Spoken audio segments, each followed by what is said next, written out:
The Texas Rangers name a new manager. More on the former Miami Marlins coach coming up. Plus, headed to the fair or out for a run? Well, Kylie says it may be fall, but it still feels like summer. Her forecast next. And a new plan for peace in the Middle East. The latest on the ceasefire between Hamas and Israel. Good Day Saturday starts right now. Proud to wake up all North Texas. Good Day Saturday on Fox 4. Good morning, I'm Tisia. Thank you for joining us on Good Day Saturday. Now to overnight news on the Texas Rangers. We got to talk about it. The Rangers announced Skip Schumacher as the club's new manager. This comes as Bruce Bochy agreed to end his 3-year contract earlier this week. It was announced Schumacher would be signing a 4-year deal. He served as a senior advisor with the Rangers in November of 2024, and before that, he was the manager with the Miami Marlins for 2 seasons, winning National Manager of the Year in 2023. In a release from the team, Rangers president Chris Young said Skip has proven to be driven, passionate, and thorough in everything he does. He has a winning spirit and energy, and we are fortunate that someone so highly regarded in the industry has agreed to become our manager. A date to introduce Skip with a press conference has not been set yet. Pretty cool news there, and pretty cool this morning for sure, Kylie, huh? Well, Tisia, I mean, it could always be cooler this time of year, but at least we're dealing with that low humidity, which makes our morning low temperatures hovering right around 69 or 70 degrees feel more pleasant, even compared to yesterday morning where we started at 70 degrees and easily climbed into the low 90s in the afternoon. Just a rinse and repeat forecast this weekend with high temperatures back to about 90 degrees today, tomorrow, Monday. Yeah, no major changes, at least over the next week. Temperatures across the board this morning, a little bit of a cooler start if you live east of I-35, where most of us are waking up in the upper 50s and low 60s. Now in the Metroplex and for areas to the west, most of us starting in the upper 60s to about 70 degrees. So after another pleasant start to the day, we warm up quickly this afternoon with that low humidity hanging around. Lots of sun. High temperatures will be right around 90 degrees. Humidity will be on the increase early in the work week. That'll give us some extra clouds out ahead of a weak front. That weak front looks to approach by Tuesday and looks to stall out on Wednesday. And what that'll do is allow for our high temperatures to fall a couple of degrees, bring us some extra clouds and very spotty shower chances. Short-lived though, because by the end of next week, we look to climb to about 90 degrees once again as our streak of quiet and seasonably warm high temperatures continues. Dew points this morning a little bit different than what we woke up to at this time yesterday, with all of us seeing dew points in the upper 50s. That's a change from those dew points in the mid to upper 60s yesterday morning. On our satellite and radar, high pressure remains in control this weekend, which is why we finish on another warm note with lots of sun, low humidity, highs near 90 degrees. I'll have a closer look at the weekend and the upcoming work week in just a bit. All right, Kylie, thank you. We're following a developing story this morning. Dallas police are looking for suspects in a shooting that sent a man to the hospital overnight. Officers got the call just after midnight near Commerce and South Hall Street in Old East Dallas. They later found out the victim had already made it to Baylor Hospital with serious injuries. Now, witnesses say a fight broke out after a minor crash, and at one point a car was surrounded by a group of people when shots were fired, hitting several vehicles. Multiple cars were damaged by gunfire. Dallas police have not identified any suspects and are still investigating. In Fort Worth, police are investigating a shooting and robbery at a gas station off I-30 and East Chase Parkway. It happened Friday night around 9 at the Fort Worth Express on the south side of the interstate. Officers say a man was shot during a robbery, but so far there's no word on his condition this morning. And residents of a downtown Dallas high-rise were finally allowed back in, but only to grab a few belongings. A water leak caused a massive electrical short Thursday, and there's no word on when they can move back home. Fox 4's Amelia Jones spoke with frustrated residents.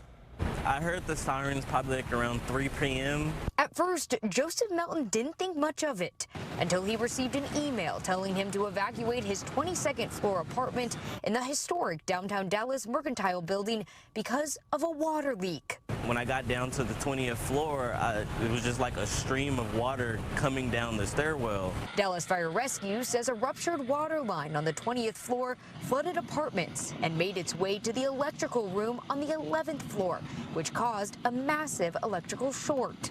Melton took photos of the flooded halls as he made his way to the lobby. I opened the door and I looked, and it just like the whole ceiling is just coming down, caving in. There was like debris everywhere. It was at least probably like 3 to 4 inches of water on that floor. The water trickled down to the 7th floor into Nehemiah King's apartment. It was coming from the ceiling. King recalls evacuating with his partner and children. The evacuation was chaotic. People was screaming and coming out their apartments, looking everywhere. Water coming out their apartments as well. So I'm like, oh, this is crazy. Once first responders got there, Melton says firefighters went door to door to make sure everyone got out. The Mercantile Place property management company, Brookfield Properties, is based in Ohio. Thursday evening, the company told residents they wouldn't be able to go back to their apartments and they had to find somewhere else to stay the night. Melton chose to sleep in his car, and King got his family a hotel nearby. They did offer like a shelter in place at the Red Cross Center. They had like 3 dart buses lined up along the street. Brookfield Properties sent a statement to Fox 4 that says in part, quote, "We have assisted residents with the evacuation and we are working around the clock to address the conditions at the building." It goes on to say, quote, "We do not yet have a timetable for when Mercantile Place will reopen." Melton and others we spoke to believe Brookfield Properties should have done more. I feel like, me personally, that they didn't come up with a better solution, especially as of, this is the day 2 and we still have no water, no electricity. I feel like that the management company definitely could have put us in at least a hotel. But at the very least, Friday afternoon, people were able to go back in and grab belongings since they can't stay there over the weekend. Melton grabbed 2 backpacks worth of items, and King was hoping to do the same. It's already hard times that we live in, so I just hope everyone gets their items back and everyone be safe.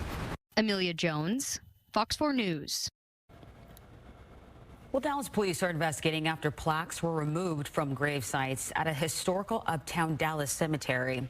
Police were called to the Freedmen's Cemetery on Lemon Avenue early Wednesday morning. Investigators say people were seen entering the area and removing historical markers from graves. The site dates back to the 1850s and honors former slaves buried on that land.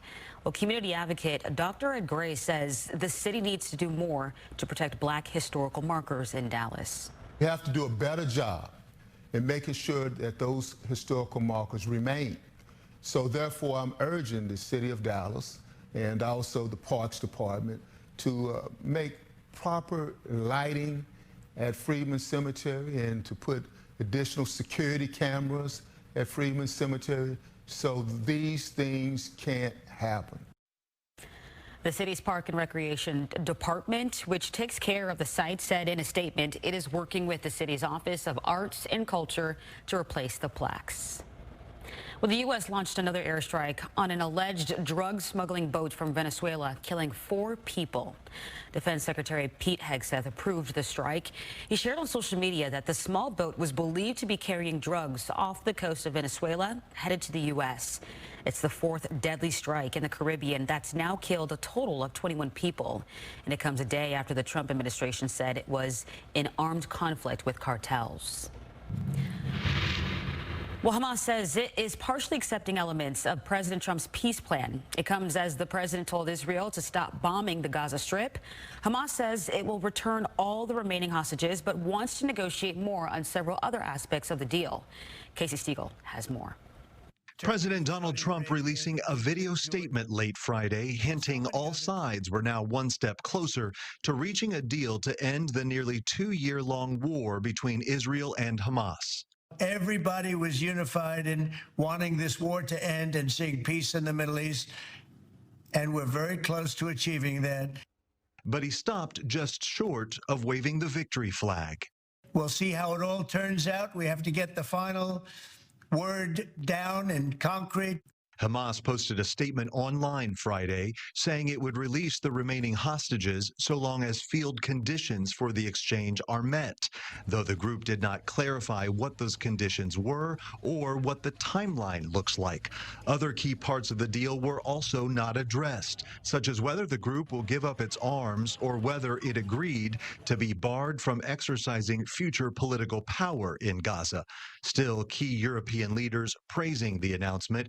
UK's Prime Minister Keir Starmer saying on X, "We call on all sides to implement the agreement without delay." French President Emmanuel Macron posted this, "We now have the opportunity to advance decisively toward peace." This is the Israeli Navy. You are approaching a blockaded zone.